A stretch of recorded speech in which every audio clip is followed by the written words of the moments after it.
120 तक गया, $102 से लेकर 120 तक गया। आज तेल आर्मी मार्केट में 95 रुपए है। हमारे सभी सस्ता जब हम थे तो सवाल ये है कि क्यों लोगों का खून चूस रहे हो? इतना ज्यादा महंगा पेट्रोल और फजूल रहमान को इतना महंगा करके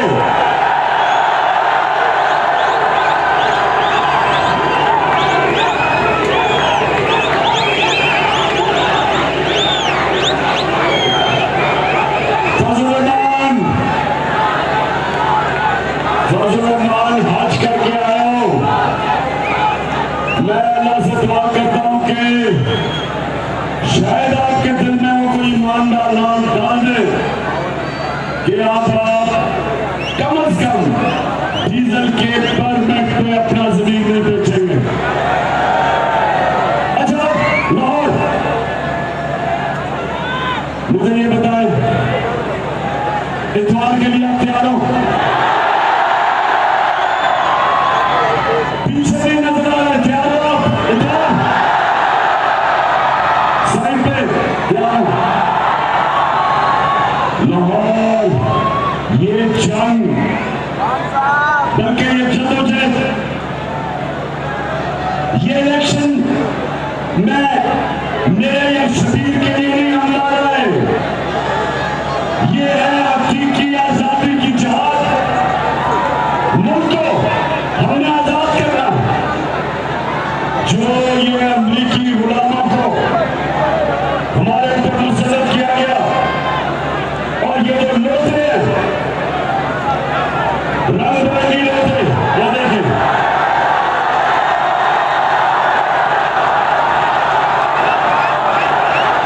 लोटा क्या होता है? लोटा वो होता है जो अपना जमीन बेचता है, अपने जमीन का सौदा करता है, जिसका कोई किबला नहीं होता। बल्कि मैं तो इससे आगे जाऊंगा, ला इलाहा इल्लल्लाह का मतलब कि अल्लाह तेरे सिवा किसी के सामने ना हम झुकते, ना हम डरते, और हम कभी अपने जमीन का सौदा नहीं करते, क्योंकि अल्लाह हक है, सच का खुदा है। जो भी अपना जमीन बेचता है, मेरी नजर में वो शिर्क करता है। सिर्फ पुतों के सामने झुकना शिर्क नहीं, खौफ के पुत की पूजा करना भी शिर्क है, पैसे के पुत की पूजा करना शिर्क है, अपने जमीन का सौदा करना शिर्क है। मैं अपनी कौम को आज, सारी कौम को आज कहता हूं कि 17 तारीख को सिर्फ एक बाय इलेक्शन नहीं है, ये मुल्क के मुस्तकबिल का फैसला होने जा रहा है। फैसला होगा कि क्या ये कायदे आज़म का पाकिस्तान बनेगा, या ये चोर और लुटेरे जो 30 साल से इस मुल्क का खून चूस रहे, क्या इनको फिर बारी हम अपने ऊपर मुसल्लत करेंगे, जो आके मुल्क का पैसा चोरी करके पाए? मुझे बताए कितने दुनिया के सरदार पॉलिटिक्स करते हैं एक मुल्क पे और उनके हालात है दूसरे मुल्क में। मुझे कहना है नरेंद्र मोदी के कितने बाहर हालात है, कितने फ्लैट है इसके लंदन में, कितने ईरान के सदर के कितने बाहर फ्लैट है। सिर्फ जिन मुल्कों के अंदर हुक्मरान चोरी करते हैं, वो मुल्क से बाहर पैसा भेजते हैं, जो अपने मुल्क में सिर्फ पैसा बनाने आते हैं, वो पैसा बाहर लेके जाते, वो बहुत बड़े बड़े मोहल्लों में रहते। कौन सा दुनिया का लीडर है जो 3 दफा प्राइम मिनिस्टर बना और उसके 2 बेटे लंदन में बैठ के कहे कि जनाब हम तो पाकिस्तान के शहरी नहीं,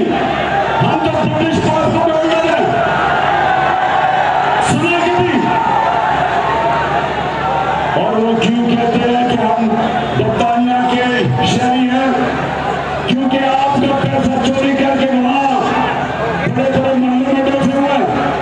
और जब नैब ने बताया कि जनाब पूछा कि किधर से पैसा आया, 10 अरब के घर में एक रहता है नवाज का बेटा हसन शरीफ, और ये जो 4 बड़े बड़े महलात हैं इनकी मालिका कौन है? कौन है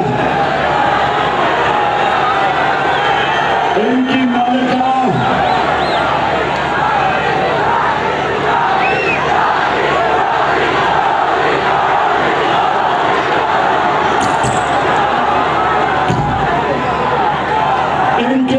इनकी मालिका रेडियो आकाशवाणी है। रेडियो आकाशवाणी हिंदुस्तान का रेडियो होता था। आप पैदा नहीं हुए थे तब 1965 की जंग में। वो सारा रेडियो जब भी बोलता था झूठ बोलता था। तो हमारी यहाँ की रेडियो आकाशवाणी उसे सच नहीं बोला जाता। आपने सुना, आपने मेरी बहन अफसानी ख्वातीन बैठी है, आपने कभी सुना कि वो कहती कि मेरी लंदन को छोड़ो, पाकिस्तान में भी कोई प्रॉपर्टी नहीं है? सुना आपने? तो देखिए सुने,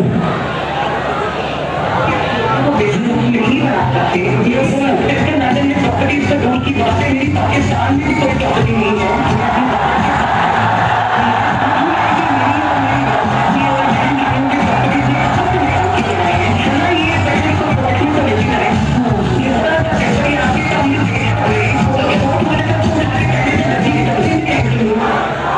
यानी कि मरियम शायद ये कह रही थी कि मेरी लंदन को छोड़ो, पाकिस्तान में कोई कम से कम 10 अरब से कम प्रॉपर्टी नहीं है। तो पाकिस्तानी सुनो, ये लुटेरा खानदान और दूसरा वो जो सिंध का बड़ा डाकू जरदारी है, आप सब मेरी टीम हो 26 साल से इन 2 डाकुओं खानदानों के खिलाफ मैं जहाद लड़ा हूं। आप सबने मेरे साथ मिलकर इनको शिकस्त दे दी है। हाथ खड़ा करके बताएं, आप सब करें। आप बेफिक्र हो जाए, आपके कप्तान को मुकाबला करना आता है। ये प्रशासन भारत के साथ मिला ले। एक मिस्टर एक्स, उसको खास हुक्म मिला हुआ कि उसने इनको इलेक्शन बताना चोरों को। मिस्टर एक्स का आप भी काम छोड़ के सुन लो, जो मर्जी कर लो तुम, ये कौन फैसला कर बैठी है। और आपको इन चोरों को, लोगों को जिताने के लिए धांधली नहीं करनी पड़ेगी, धांधला करना पड़ेगा।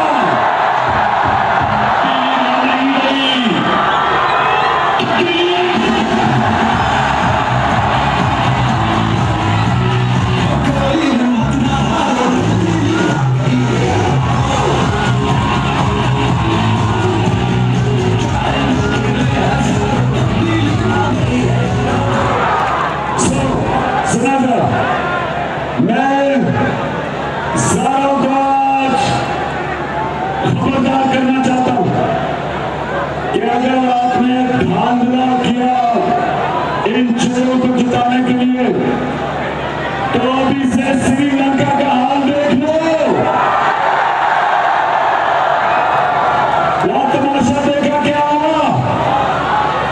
वजीर आजम का घर जला दिया, सदर जान बचा के बाहर भागा। अगर धांधला किया तो श्रीलंका में तो सिर्फ 2 करोड़ की आबादी है, 2.25 करोड़ की या 22 करोड़ की आबादी है। ये लोग एक दफा खड़े हो गए और निकले चोरों के खिलाफ। अभी तो पुरअमन एहतजाज करते हैं, पुरअमन जलसे करते हैं। सारे पाकिस्तान में करोड़ों लोग निकले पुरअमन एहतजाज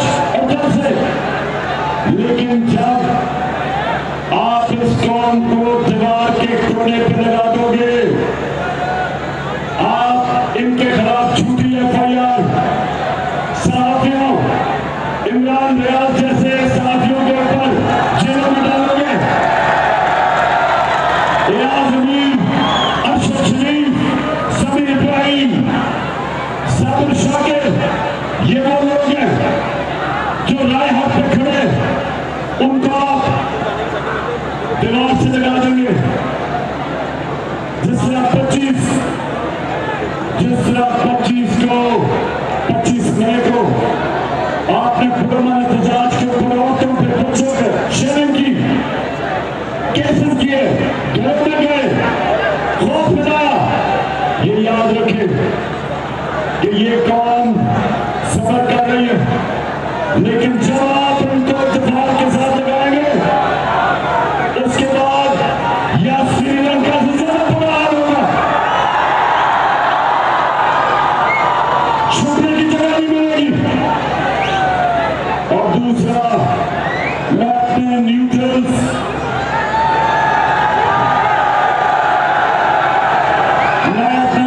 से सवाल पूछना चाहता हूं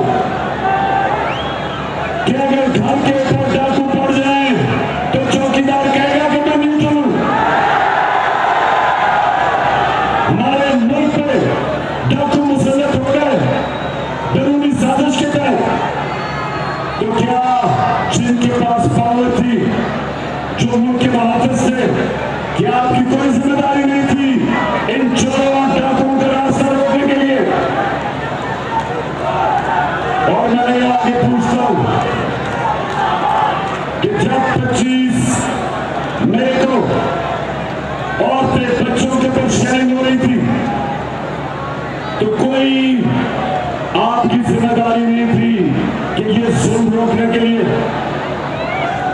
और मैं ये भी पूछता हूं कि जब ये वो लोग जो पाकिस्तान से, हमारे बाहर से साजिश करके हमारे पर मुसल्लत किए गए, क्या ये आपको पता नहीं कि सारे पाकिस्तान के दुश्मन इनके साथ हैं?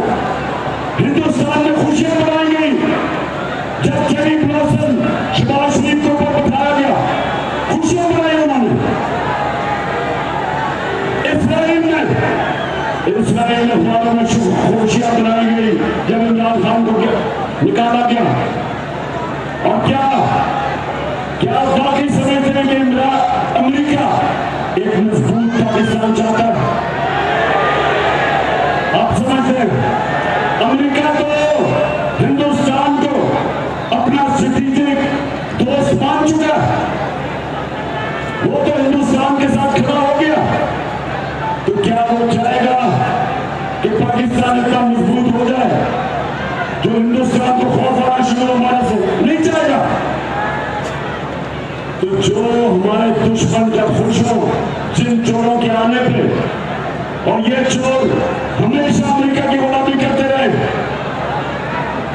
अभी जरा लाहौर नजर आपको दिखा दूं, शहबाज शरीफ के अंदर सुने कि ये जब तुर्की गया, UAE गया और सऊदी अरेबिया, तो ये बात सुने ये क्या करने गया था? मैं सऊदी से गया, मैं UAE की गया, मैं तुर्की हो गया, और मैं कहा कि आप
बड़ा भाई को तो कम नहीं है इससे, बड़ा भाई की बात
इसलिए मैं आज आप सबकी ड्यूटी लगा रहा हूं। आपने सबने मेरे से वादा करना है, सुबह सुबह अपने इतवार को पोलिंग स्टेशन पे पहुंचना, लोगों को निकालना, खुद लेके आना। और ये जो सजा अंडर ट्रायल मुस्लिम मुलजिम हमजा कुकड़ी, इसको कुकड़ी को हमने फायर करना है, क्योंकि आपको पता ये है शहबाज शरीफ और इसका मखलूक भाई वो भागा हुआ भाई जो सलमान शहबाज पर भागा हुआ है। 16 अरब रुपए की चोरी, जिधर हमने 4 गवाहों को अब तक वो मर चुके हैं 2 महीने में।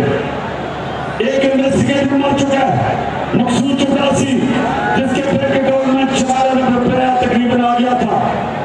ये वो लोग हैं जो इस मुल्क को लूटने आते हैं और पहले मौका मिलते बाद भाग जाते हैं। कोई दुनिया के अंदर मुझे बताएं कि पॉलिटिक्स पाकिस्तान में करनी है, बिजनेस भी पाए, मामलात भी पाए, इलाज भी पाए, ईद भी पाए, छुट्टियां भी पाए, शॉपिंग भी पाए, और पाकिस्तान में खून चूसने में आना पड़ गए। तो इसलिए इंशाअल्लाह मेरे नौजवानों तैयार हो जाओ। इतवार का उन्होंने बड़ी दानी करी है, मैं भी बता रहा हूं। आज तक ईमानदारी से कुछ नहीं कर सके। नवाज शरीफ जब क्रिकेट भी खेलता था अपना अंपायर खड़ा करता था, वो भी लंबी से, यानी वहां भी बैटिंग करता था तो आउट भी मांगता था, क्योंकि अपना अंपायर खड़ा होता था। यहाँ भी अपने अंपायर खड़े किए हुए हैं इन्होंने। तो इंशाअल्लाह मेरे कौम, मेरी गैरतमंद पाकिस्तानियों, इंशाअल्लाह इतवार को जब आप जीतेंगे मिलकर इंशाअल्लाह जश्न मनाएंगे। पाकिस्तान जिंदाबाद।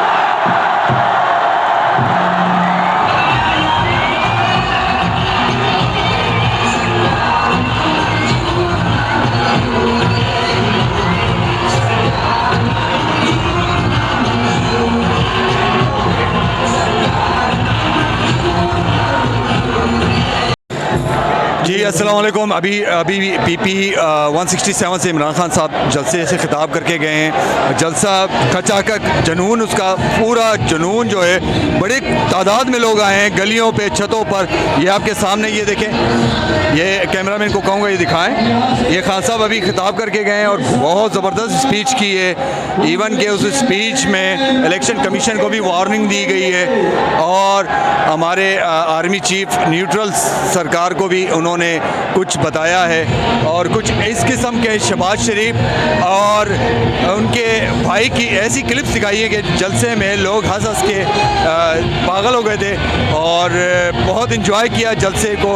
और अहद किया लाहौरियों ने, पीपी 167 ने, कि भरपूर तरीके से निकलेंगे और जलसे में इंशाअल्लाह शिरकत करेंगे। पाकिस्तान जिंदाबाद।